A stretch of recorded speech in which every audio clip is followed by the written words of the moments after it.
വിശുദ്ധ ലൂക്ക 1:15-16.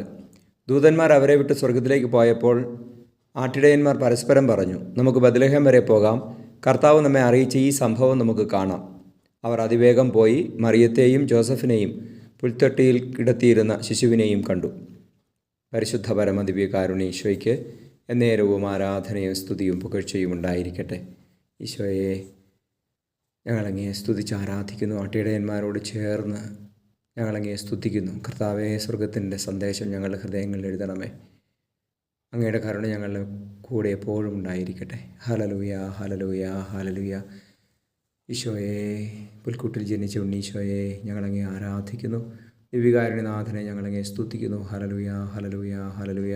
കർത്താവ്, ഞങ്ങളുടെ ജീവിതങ്ങളെ ഭരമേൽപ്പിക്കുന്നു. നമ്മുടെ കർത്താവ് യേശു മിശിഹായുടെ കൃപയും പിതാവായ ദൈവത്തിൻ്റെ സ്നേഹവും പരിശുദ്ധാത്മാവിൻ്റെ സഹവാസവും നിങ്ങളോടുകൂടി ഉണ്ടായിരിക്കട്ടെ, ഇപ്പോഴും എപ്പോഴും എന്നേക്കും. ആമേൻ.